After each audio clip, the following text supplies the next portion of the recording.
Olá a todos, sejam todos bem-vindos. Aqui meu bom dia, meu boa tarde, meu boa noite.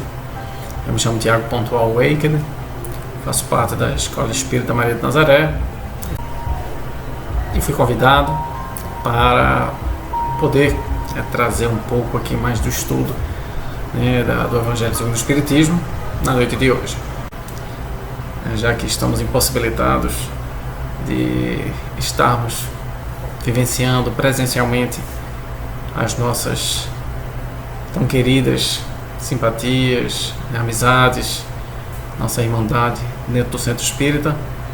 Então, mas temos que ser gratos a Deus, pois temos hoje a possibilidade, coisa que no passado não era possível, da tecnologia nos favorecer esse contato, mesmo que não seja um contato físico, mais ou menos contato verbal, visual, e só por isso eu acho que já devemos ser gratos.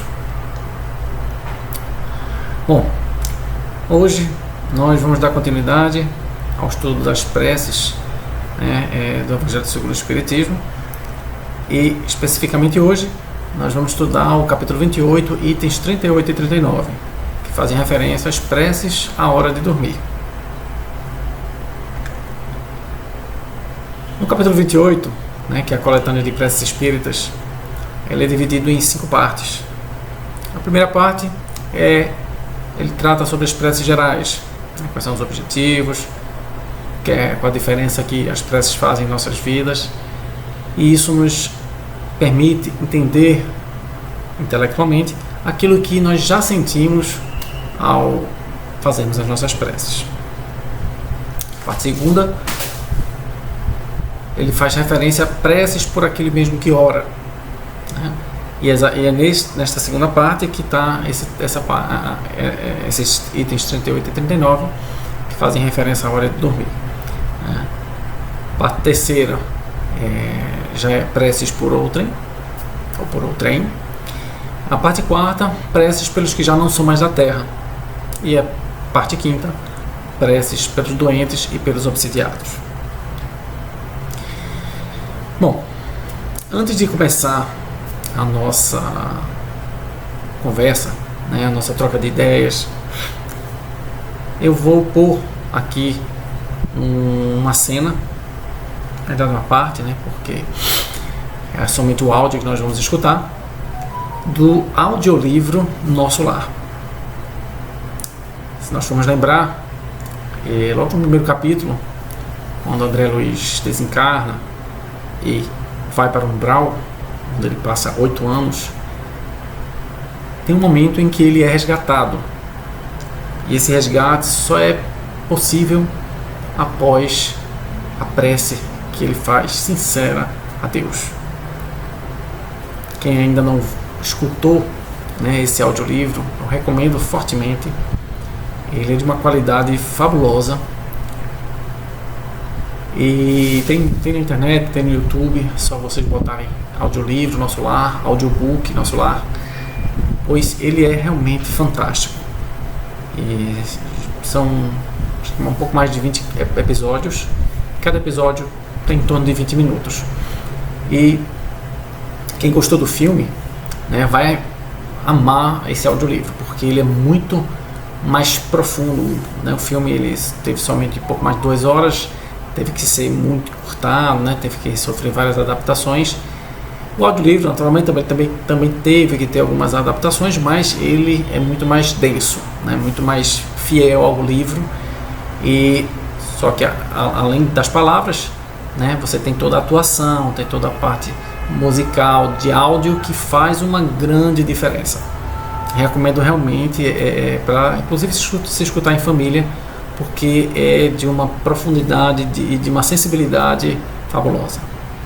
Bom, sem mais delongas, deixo vocês aqui com essa parte inicial, com exatamente essa cena de resgate do André Luiz lá do umbral.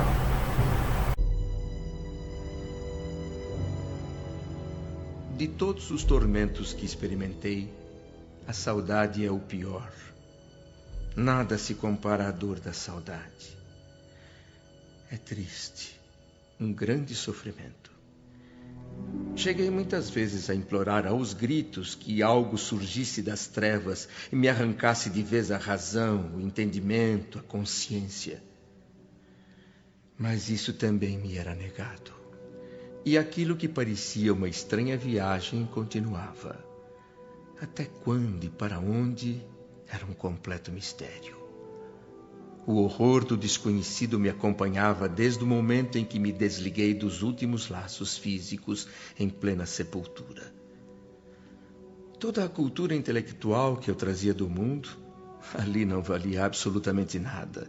Não passava de uma pequena bolha de sabão levada pelo vento da verdade. Um dia recordei que em algum lugar, fosse onde fosse, deveria existir um autor da vida.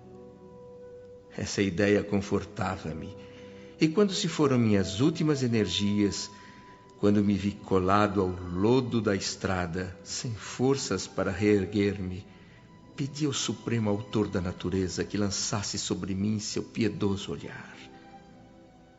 E como uma criança aflita e chorosa, mãos postas em oração, fiquei ali, suplicando, as lágrimas banhando não só o meu rosto, como toda a minha alma. É preciso sofrer muito, conhecer o remorso, a humilhação e a desventura para se entender a misteriosa beleza da oração. Já no final da prece, um ruído me fez abrir os olhos num susto. Novo ataque das trevas, pensei. Mas a visão que tive foi outra. A neblina densa e escura havia se dissipado. A paisagem, até então cinzenta e sufocante, agora mostrava um pouco de verde no solo e um pouco de azul no céu. O que mais me surpreendeu e emocionou, contudo, foi o branco muito alvo da túnica e das longas barbas de um velhinho que me olhava e sorria. Um sorriso de pai amoroso. Diante do meu espanto, fixou nos meus os grandes olhos lúcidos e falou: Coragem, meu filho. O senhor não me desampara. Quem é o senhor? Um generoso emissário de Deus? Pode chamar-me de Clarencio. E sou apenas seu irmão, André. Agora procure permanecer calmo e silencioso. Terá que repousar muito para reaver suas energias.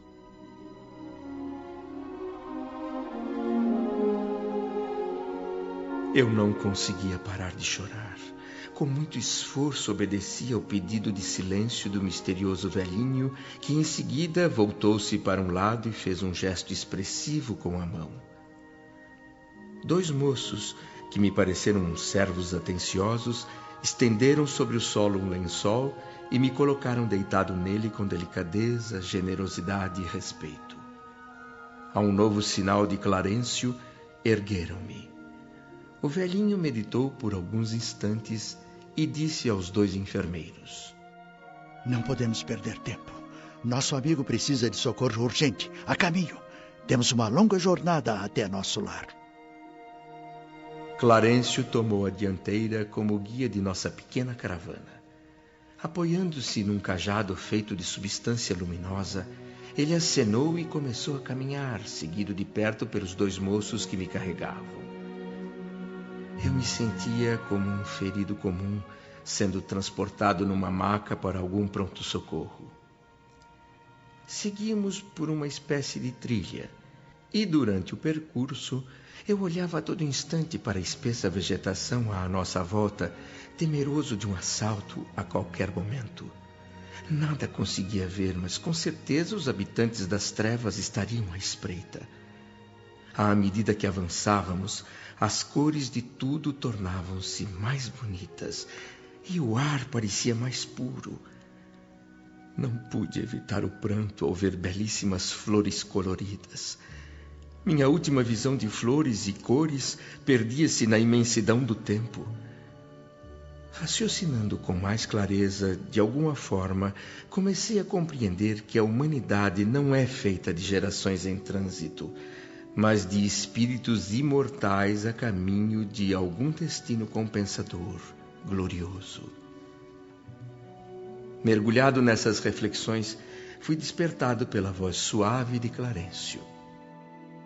Pronto, André. É aqui a entrada de nosso lar.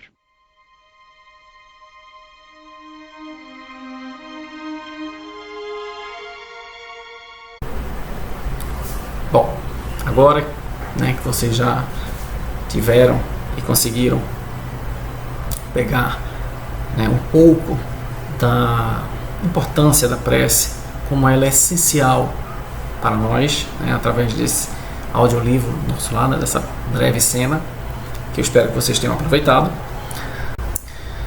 Então, antes de entrar no estudo, né, do Evangelho segundo o Espiritismo, eu trouxe aqui uma questão do Livro dos Espíritos, né, para nos ajudar a entender um pouco mais aprofundadamente o que a gente faz, o que a prece faz para nós. A questão 401, Kardec pergunta aos espíritos: durante o sono, a alma repousa como o corpo? E os espíritos respondem a Kardec: não, o espírito jamais está inativo. Durante o sono, afrouxam-se os laços que o prendem ao corpo e, não precisando este então da sua presença, ele se lança pelo espaço e entra em relação mais direta com outros espíritos. Perceba, o capítulo de hoje a gente vai abordar a oração, né, a prece antes da hora de dormir. Então a gente já vê uma relação aqui entre esta semi-liberdade que o espírito tem, né, após o sono do corpo, e a oração anterior ao repouso. Se o espírito jamais fica inativo, e se ele vai ter, né, com aqueles já desencarnados, para ter uma relação mais direta, a oração, ela certamente vai favorecer para que esta relação seja com espíritos mais elevados, né? Porque, como sabemos, o espiritismo, nós temos que obedecer naturalmente à lei de sintonia, né? Então, se antes de dormir nós estamos com a mente muito com pensamentos, né, com um emocional muito materializado, né, com muitas preocupações ou mesmo muitos anseios e expectativas da vida na Terra, né, da vida carnal, da vida material, naturalmente essas preocupações vão acabar nos baixando um pouco a nossa vibração e nós não teremos a capacidade de entrar em relação mais facilmente com aqueles que nos dirigem, né, a vida. Então, essa oração certamente vai nos ajudar a nos desapegar um pouquinho, né, desse momento, do dia a dia, do corre-corre, das preocupações mundanas, né, e vai nos ajudar a entrar em contato com Deus, com os espíritos mais elevados. E é isso o objetivo dessa prece. Mas vamos dar continuidade. Então, como preâmbulo, né, para entendermos um pouco melhor, né, os objetivos e os pontos positivos da prece, então os espíritos sempre dizem: a forma nada vale, o pensamento é tudo.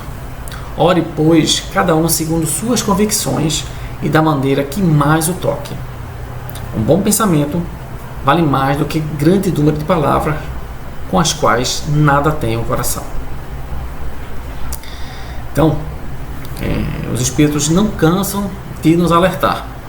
O pensamento é muito mais importante do que a forma, do que aquela cristalização que muitas vezes nós temos dentro de nós, né, de deixar a prece mais pomposa, né, com palavras mais bonitas, sem nos preocuparmos com o conteúdo.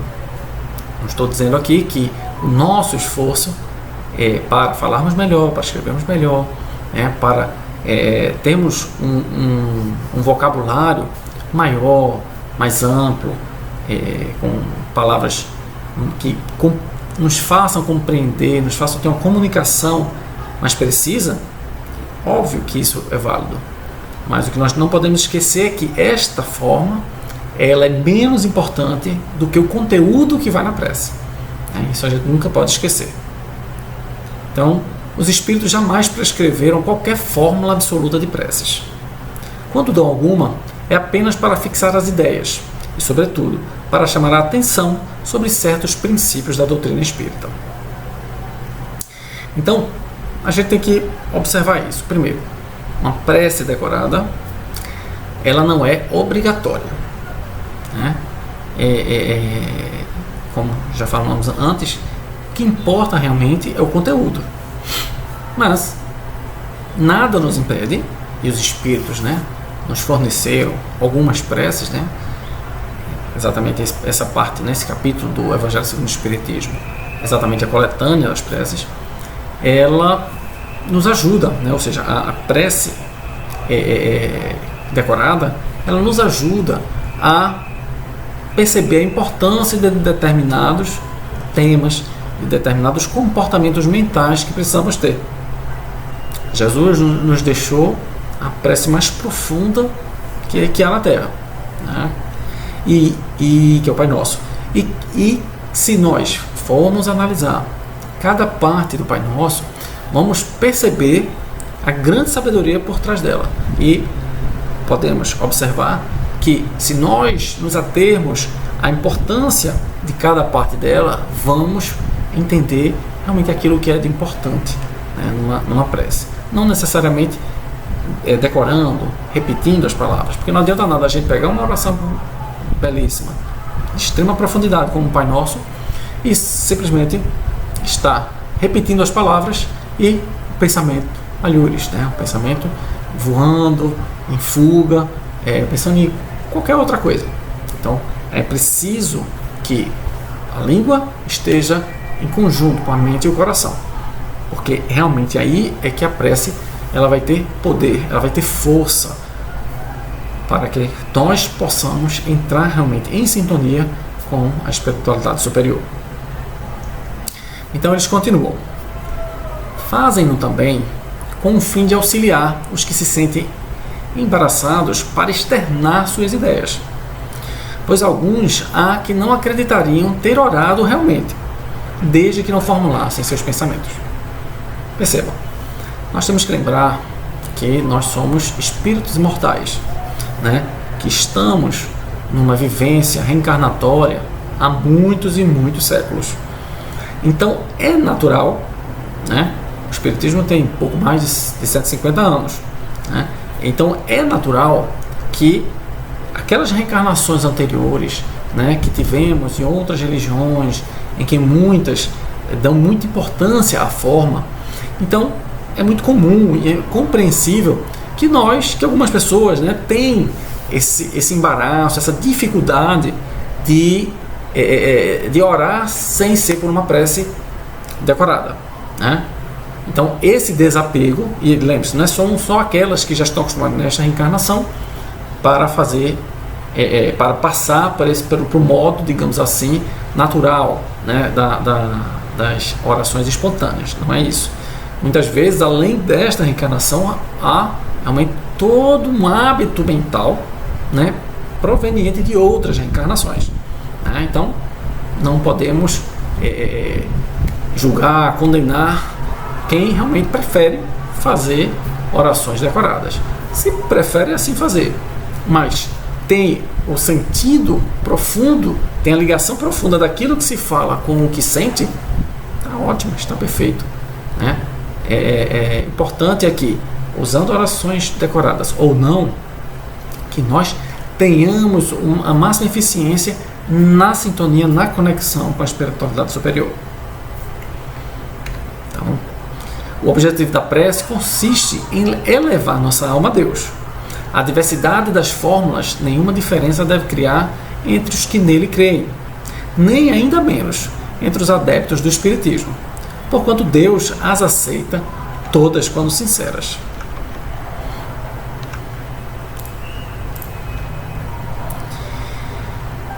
Então a gente tem que observar, né? Se o objetivo, né, da oração, se o objetivo da prece é realmente elevar a nossa alma a Deus, o caminho que nós escolhermos que nos ajude a elevar a nossa própria alma à divindade Então, para Deus isso não faz a menor diferença. O que Ele quer, o que Ele deseja de nós é que nós cada vez mais aprofundemos esses laços que nós temos com Ele e com seus emissários, né? Então, mais uma vez, a forma como nós chegaremos lá realmente não importa. O que importa é que tenhamos realmente a sinceridade, né? A comunhão entre o que a gente fala e o que a gente pensa e sente. Então, realmente, isso é o que mais importa. Então, não podemos considerar então a coletânea de preces que se encontra no Evangelho segundo o Espiritismo como um formulário absoluto e único, mas apenas uma variedade no conjunto das instruções que os Espíritos ministram. Mais uma vez, temos que entender que esta coletânea de preces é uma ajuda, é um auxiliar para que nós possamos entender o que é que mais nos aproxima de Deus, mais nos facilita entrar em contato com Ele, entrar nesta comunhão que vai nos permitir obter os influxos, seja de ideias, seja de forças, seja de iluminação. Está bem? Então, é uma aplicação dos princípios da moral evangélica desenvolvidos neste livro, um complemento aos ditados dos Espíritos relativos aos deveres para com Deus e o próximo, complemento em que são lembrados todos os princípios da doutrina. Então, nós temos todo o Evangelho, né, onde Kardec, com a ajuda dos Espíritos, veio, né, destrinchando os 4 Evangelhos, né, veio pegando assunto por assunto de cada um para facilitar a nossa compreensão, né, das leis morais de Deus, e no fim ele prepara esta coletânea, né, com a aplicação desses princípios da moral evangélica, né? Ou seja, é um complemento àquilo que ele já nos ensinou anteriormente, né? Muitas vezes já até nos ajudando a pôr em prática aqueles conceitos, né, que ele já nos mostrou nos capítulos anteriores. Então, o Espiritismo reconhece como boas as preces de todos os cultos, quando ditas de coração e não somente de lábios, né? No movimento espírita ainda é um pouco comum, né? Quem frequenta várias casas, quem já frequentou várias casas, pode perceber isso, que ainda, né, dentro do movimento espírita, entre os espíritas, há ainda muito preconceito em relação a outras religiões.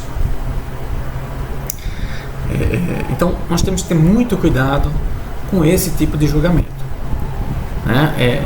Naturalmente, nós como espíritas somos afortunados, né, de ter o contato com uma doutrina tão exemplar, tão maravilhosa, que nos facilita e nos favorece o entendimento, de forma que as outras religiões, né, ainda não possuem a profundidade que o Espiritismo nos proporciona.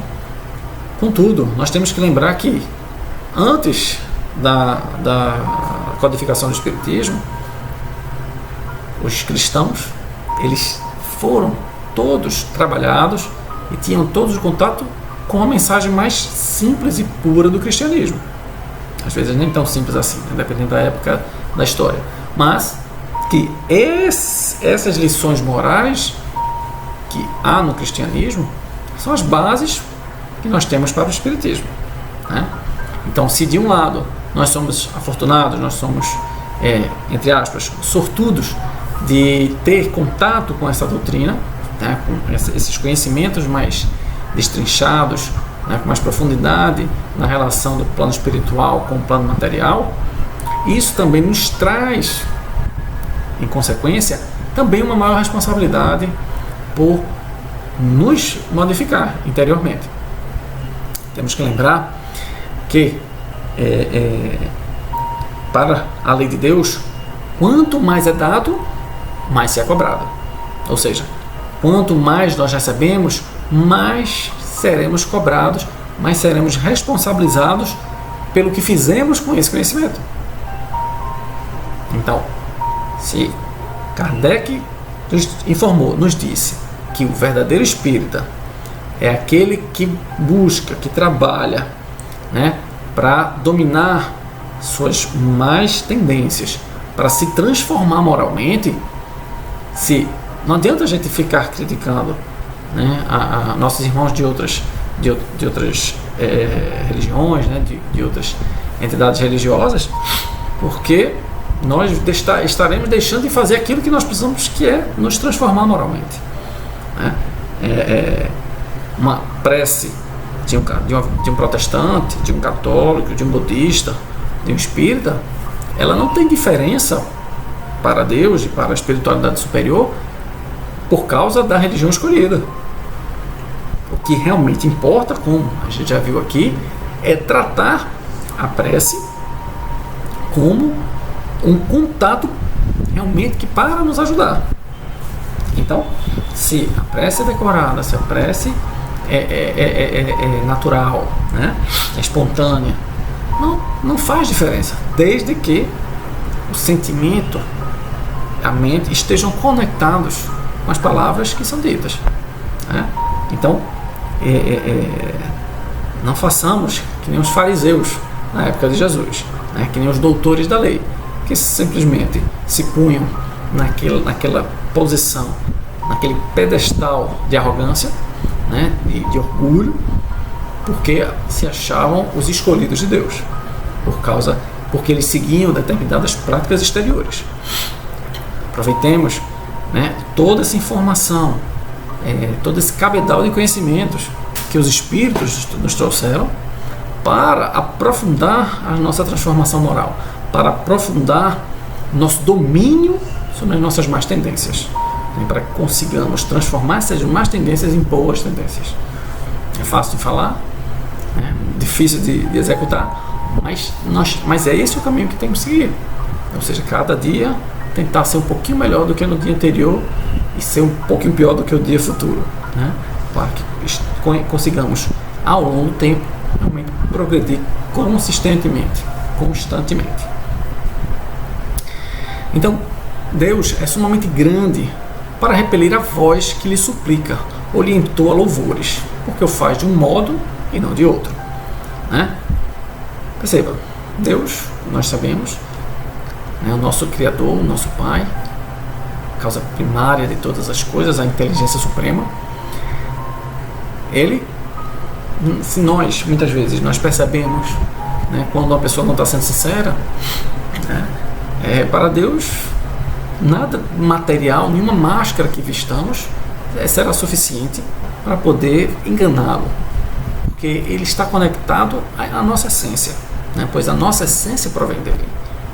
Nós somos considerados filhos de Deus, né? Não é por causa desse corpo aqui que Deus é um velhinho, né, de barbas longas, mas porque a nossa essência espiritual, ela é da mesma matéria espiritual do universo, né? Então, crer que Deus se atenha a uma fórmula ou ao nosso jeito é emprestar-lhe a pequenez e as paixões da humanidade, né? Isso era muito comum no Velho Testamento, onde Deus, devido à baixa evolução da humanidade à época, ele era visto como um Deus vingativo, como um pai severo, quando na realidade hoje nós sabemos que ele é um pai muito amoroso, né? Então, essas fórmulas, esse tipo de máscaras, né, levar, como faziam, né, os antigos romanos e gregos, ou seja, ele levavam todas as paixões humanas para os deuses, né, para as figuras mitológicas que eles acreditavam. Então, nós não podemos cair nesse tipo de erro, de equívoco, né, porque Deus nada tem material, Deus é perfeito, Ele é eterno, né? Então, sejamos sinceros uns com os outros, sejamos sinceros principalmente com nós mesmos, né? Porque se não formos sinceros com nós mesmos, nós só estaremos nos enganando. E como diz o ditado, o pior cego é aquele que não quer ver.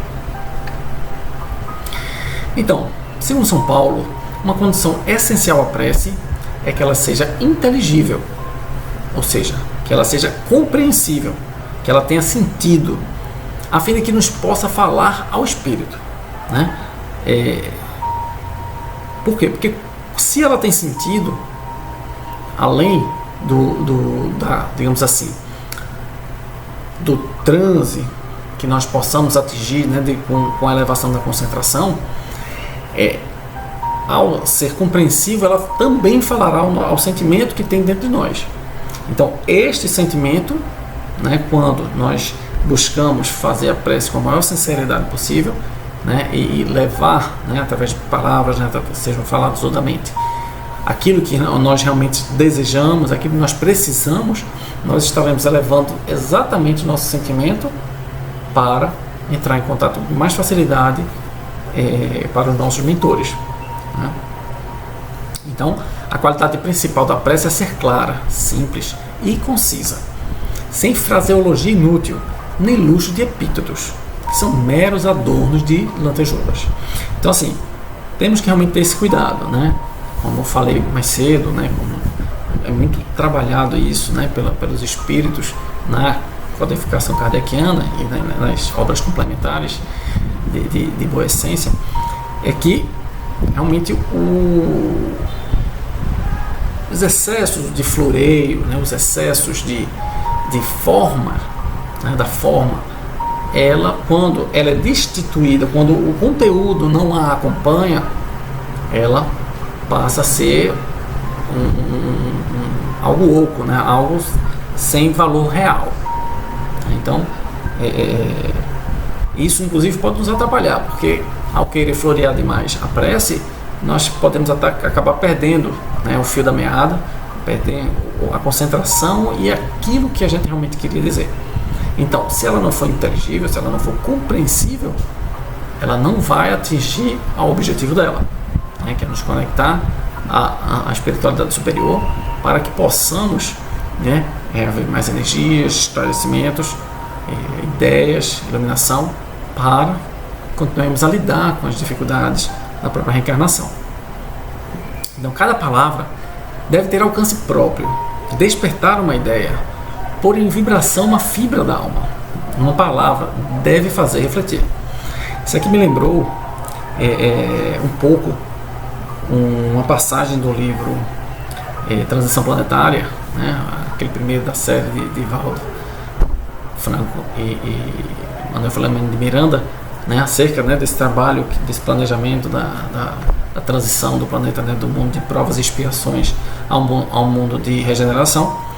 Eu lembro que lá no livro, uma da parte, não lembro exatamente que parte, mas quando Bezerra, né, o Manuel Filomeno de Miranda, estão ajudando os espíritos que vieram, né, de planetas mais elevados, para ajudar nesse trabalho, né, de reerguimento, de aceleração da evolução da sociedade humana aqui no planeta Terra. E eu lembro que lá ele falava que esses espíritos, né, eles falavam, como eles eram mais elevados do que nós, eles se comunicavam através de imagens mentais, né? Então, quando ele fala aqui, cada palavra deve ter seu alcance próprio, despertar uma ideia, pôr em vibração uma fibra da alma, exatamente isso, né? Porque nós falamos por palavras, mas na realidade os espíritos mais elevados, eles não precisam falar palavras, né? Eles falam pela telepatia, eles falam exatamente por esse entendimento, né, mental, né, emocional. Então precisamos realmente fazer com que cada palavra na nossa prece tenha um real sentido, né? Porque se ela for clara, se ela for simples e ela for concisa, a nossa prece, então cada palavra vai exprimir exatamente algo que realmente a gente sente, que a gente quer exprimir, que a gente quer passar, né, ao longo da nossa oração. Então, né, depois desse preâmbulo, vamos chegar efetivamente ao momento anterior ao sono, né? Nós sabemos que para o corpo o sono tem o objetivo de levar de repouso. Só que para o espírito, como vimos anteriormente, ele não precisa repousar, ele não precisa de descanso, né? Então, enquanto os sentidos físicos se acham entorpecidos, a alma se desprende, em parte, da matéria e entra no gozo das faculdades do espírito, né? Como nós já fomos informados pelos espíritos, o espírito ele possui potencialidades muito superiores, né, às possibilidades do corpo, né, que é um efeito de matéria, uma matéria densa, pelo menos os corpos aqui do planeta Terra, né, uma matéria densa, uma matéria que nos dificulta a locomoção, que nos dificulta o trabalho, porque esse corpo, né, os nossos corpos, eles precisam, né, de repouso, precisam de alimento, precisam de proteção, né? Então tudo isso faz com que as potencialidades do espírito sejam muito limitadas. Não à toa que, né, nas histórias, que principalmente de super-heróis, né, o ser humano sempre teve a ideia de levar superpoderes àqueles personagens, né, heróicos. Por quê? Porque é exatamente um pouco, né, daquele subconsciente das potencialidades do espírito, né? Então muitos heróis conseguem voar, alguns heróis conseguem ler a mente, né, de outros seres, né? Alguns heróis conseguem deixar o corpo, né, invisível, outros conseguem deixar ele fazer com que passe, né, como se fosse desmaterializado, né, passando por obstáculos, etc. e tal. Então tudo isso são reminiscências que nós temos, né, no nosso inconsciente, nas potencialidades do espírito.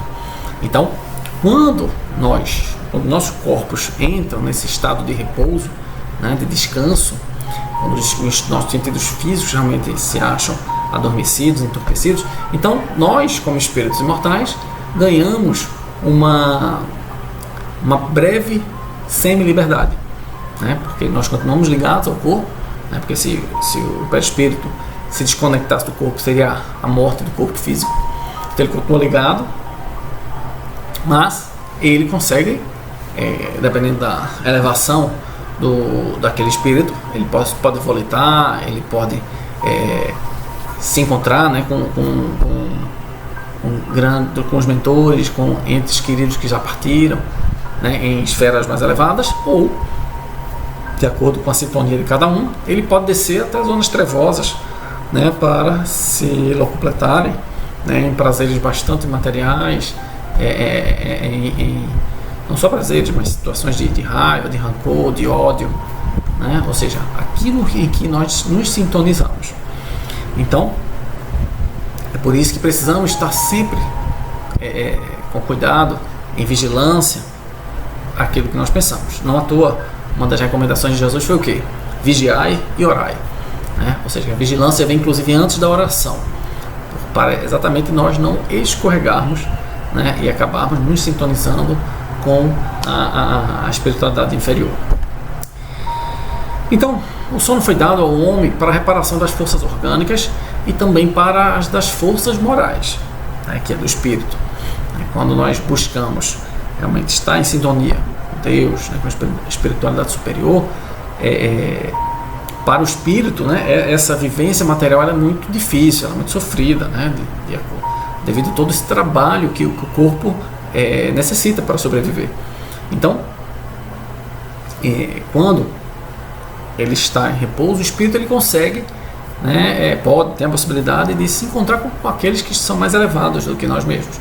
Então, isso é uma troca energética, né, e acaba, né, quando estamos em contato com seres mais elevados do que nós certamente temos um reabastecimento, né, dessas forças morais, né? Nós somos inspirados, né? Nós somos motivados a fazer o melhor. Muitas vezes, depois que temos esses encontros, nós já acordamos de bom humor, né, com uma sensação de satisfação que muitas vezes a gente não sabe explicar.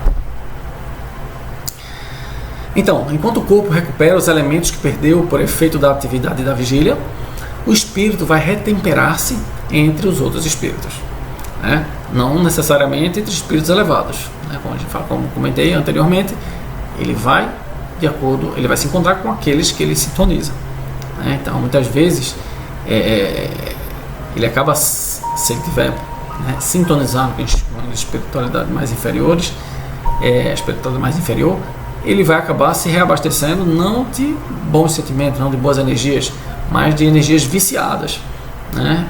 Muitas vezes até para manter esses espíritos, né, ou nós, né, não podemos descartar dessas possibilidades, de mantermos determinados vícios antigos que muitas vezes nós estamos alimentando há várias reencarnações. Então o espírito áureo, né, ele absorve no que vê, no que ouve e nos conselhos que lhe dão. Ideias que ao despertar lhe surgem em estado de intuição, né? Como eu disse, muitas vezes a gente acorda inspirado, a gente acorda alegre e a gente não sabe o porquê, né? Muitas vezes são encontros desses que realmente nos reenergizam de forma muito, muito boa. Só que muitas vezes nós acordamos cansados, preocupados, muitas vezes com sensações desagradáveis. Pode ser, né, que as nossas companhias não estejam tão boas, não sejam tão agradáveis, né? Inclusive muitos podem ser obsessores, vampirizadores.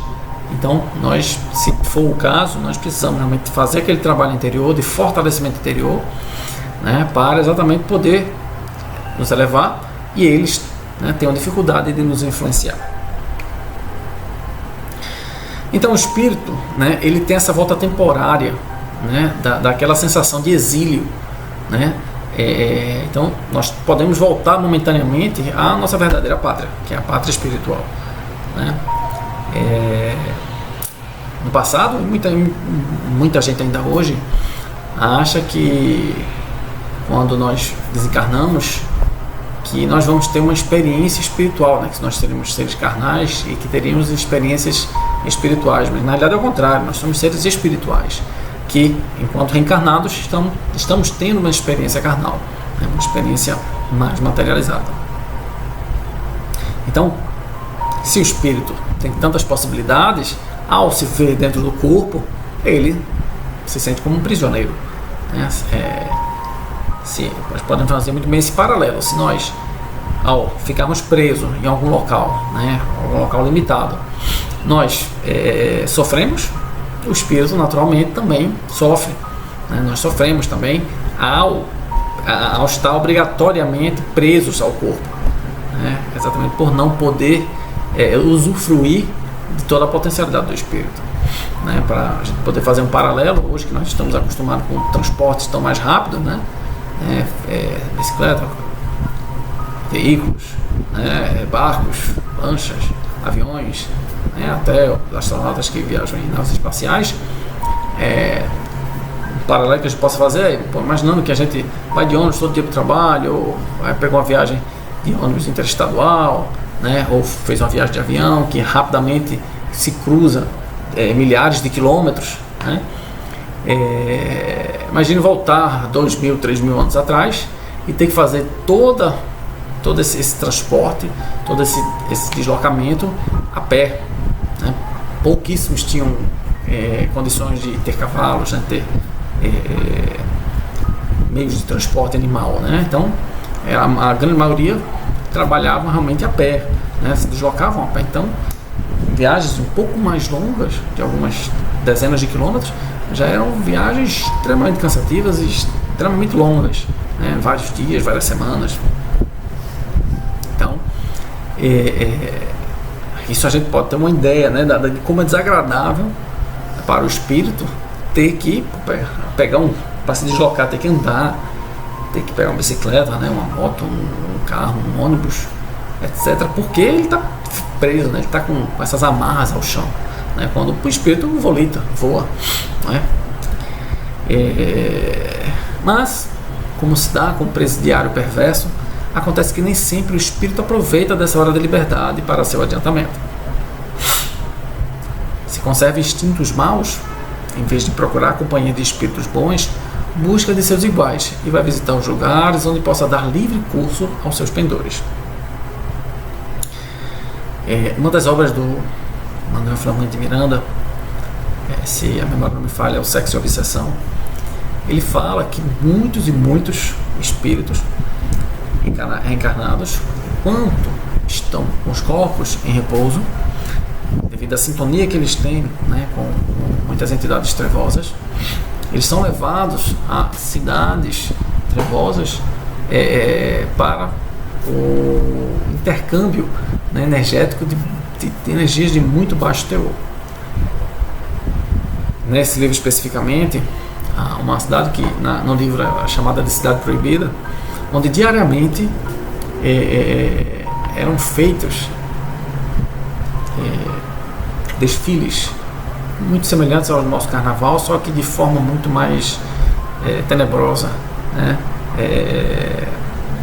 Só para vocês terem uma ideia, havia alas, né, desse desfile que eram espíritos que se fantasiavam, né, se formavam o seu perispírito como crianças, né, para insuflar, para incentivar a pedofilia, né? Então são realmente esses locais de extremo mau gosto, de energias muito densas e muito baixas, né?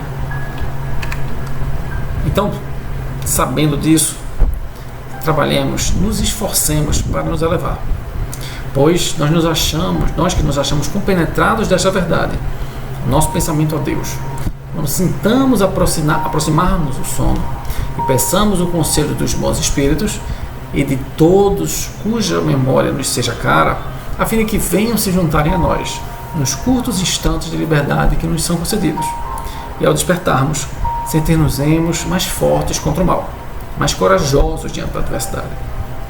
Então, como exemplo,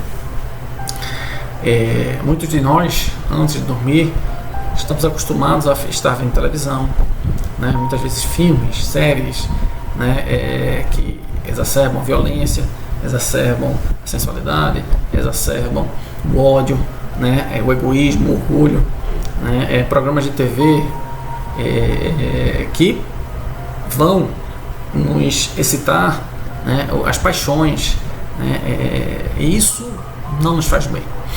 Exatamente com esse tipo de vibração, com esse tipo de agitação, nossa vibração espiritual vai estar mais baixa, e assim naturalmente facilitaremos o assédio desses obsessores, desses espíritos que não querem que nós progridamos, né? Então, se nós nos esforçarmos, se buscarmos fazer momentos de prece, momentos de meditação antes do sono, certamente nós favoreceremos a nossa elevação vibracional, e isso dificultará a ação desses obsessores, né?